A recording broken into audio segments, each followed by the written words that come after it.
trash, whatever. He's done something to make me feel threatened. I don't want to stand here with my hands on my side. Yeah, exactly. So I'm just going to stagger my feet a little bit. Hands up in my center line, okay? Elbows bent to protect my body and my low line. You can tell right now if I do this, I'm wide open, right? So I want to put my hands in my center line. This closes things off, protects me against a direct shot. Right? He still punches his way through, but psychologically, he's not likely to, right? Because he knows there's something in the way. He's more likely to come around to the sides. So from here, what Adrian's going to do is he's going to come in and try and bear hug me. Okay? I drop my base and brace. So now we're on that double biceps position. So as he comes in here. Now you'll notice he's bigger than me, so I slide back a little bit. You can partner with somebody who's, if I come at Adrian, he might not slide back, he just braces me. Okay? His head is tucked in, into my shoulder, into my jaw. This gives him an extra point of control. It also gives him the incidental headbutt.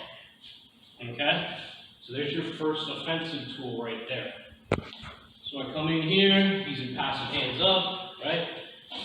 Boom, he gets the headbutt. And from here, I'll move a little bit. You know, if I try and hit him, it's going to be annoying to him. It's not going to do much damage. And the more I do that, the more openings I'm going to give him to take my back and things of that nature. Okay? So all you're going to do with your partner, trash talk, trash talk, trash talk, go to grab, okay? And then come to that position. I might push him around. Notice he does not get closer to me. His elbows stay in front of him. He brings his elbows out. He gives me what I want. Okay? So he keeps the elbows in front of his body. Alright? Any questions? No? Sir, grab a partner, drill that out. Ready. Go. Oh, key points, key points. When I come in, when I'm grabbing him, whether I go high or I go low, he'll adjust his base accordingly. But notice here, the elbows are in front, and the way he keeps that happening is the wrists are bent. If you do this, arms out, that's going to happen really quick, and then he's got double unders. Okay, so you want to brace as they come in.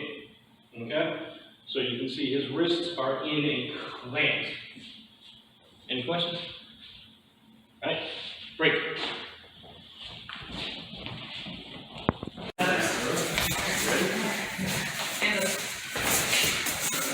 Talking to me, I felt threatened.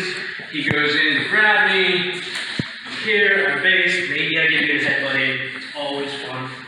My next tactic is going to be to attack his groin.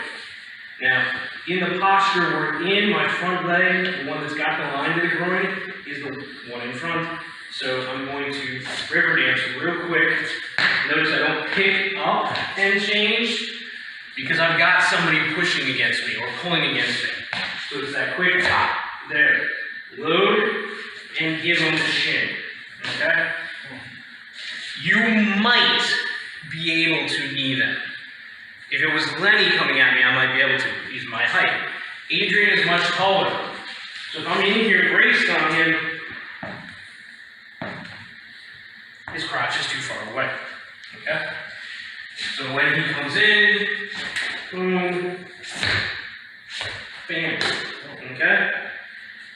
That might, as you've been pummeling, you might have noticed you're never exactly in your fighting stance, right? If I kickbox here, clinch might change because we're constantly shifting and moving around. Oh, my right foot's in front, my left foot's in front, right?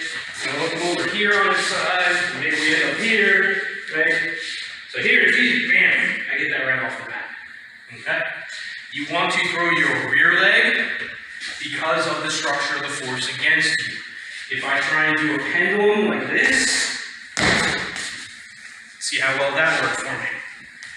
So if you have to switch against base in this posture, okay? There. And now, bam. Okay? So work that with your partner. He comes in, brace, back, okay, drive him a little bit, and then switch it up. Any questions? Break. You haven't been with me for a while, we've never gone over headbutting.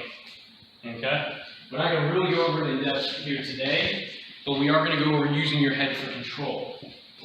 Now, if I'm here, I can kind of brace against him, and this kind of works, but it does leave me open to an eye gouge on that side, right? I got a little control, but it still could be bad.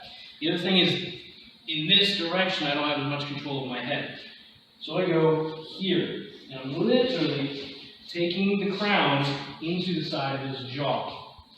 So if he comes in at me, you notice he's turning his head this side just to prevent an accident, right? If he wants to come in at me with force while we're drilling, I'm going there, right? Off the back foot, turning into there. But even if we're not headbutting, we're just sitting here wrestling a little bit, this gives me the ability to steer him a little bit. I might look out a little if I want to take him that way, but I'm using this. Depending on height, if you get in there in the ear, it can be really painful. Ever seen anybody who wrestles and they've got cauliflower ear, that's how you can get it. Okay? So, we're not gently slow dancing. Right? Questions? Continue.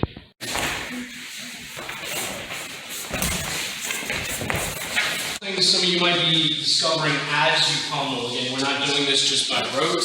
We're moving with each other, which means situations can change. So if I go in, try to grab him, he gets his bicep tied, and he's like, well, I can't really get the groin kick from here. He's got a couple options, right? He's going to run into my knee.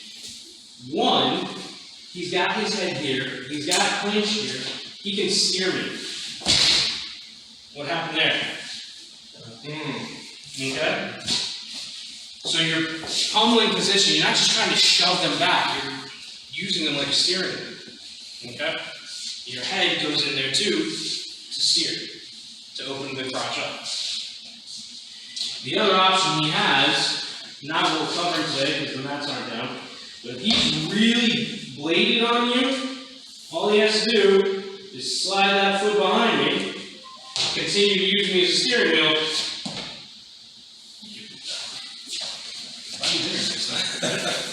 Okay? You just send them where their balance isn't.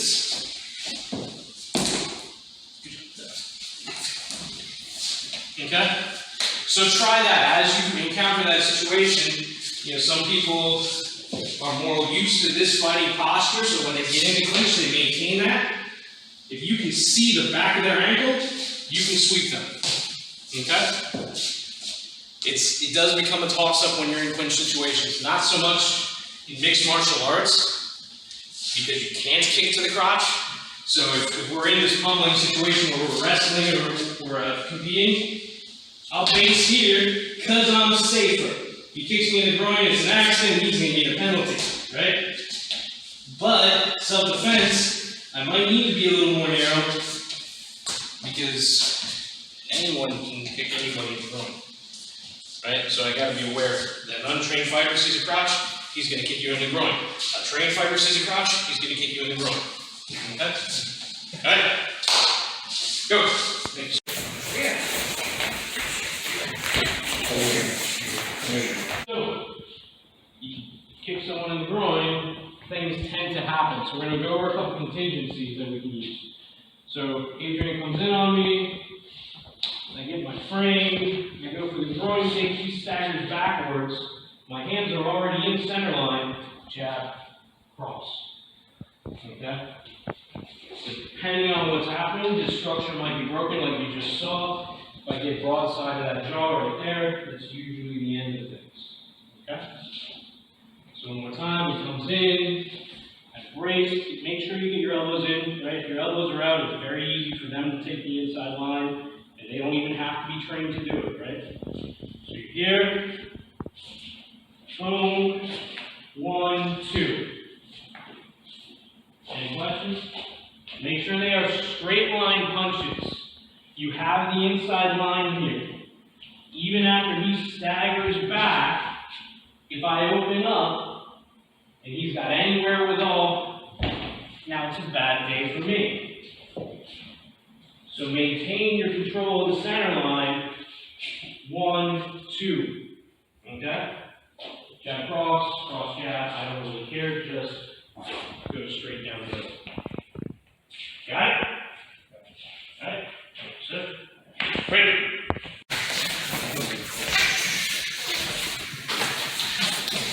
They don't stagger back, they either just crumple where they are, or it doesn't phase them, so I'm going to need to do something else to finish. So I'm in here, I've gone for my groin kick. Yeah, there you go, you just kind of bend. Again, my reactions cannot be to take my hands out of center line. Okay? I'm in here, I'm going to come up, take neck, clinch.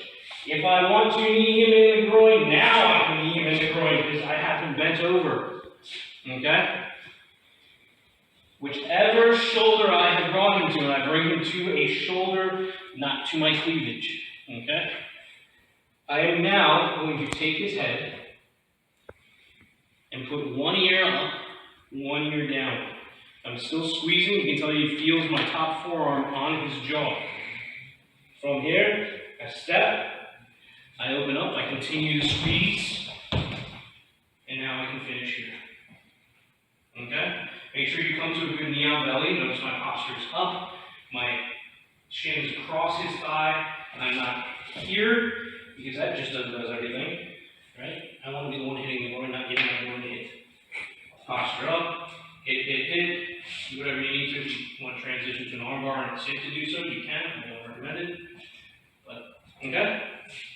Any questions? All right. Thank you very much, sir. Great.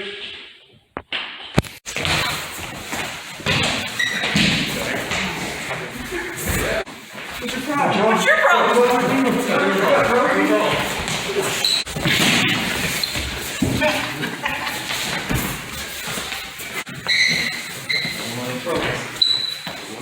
Nice chin rip, John. Good.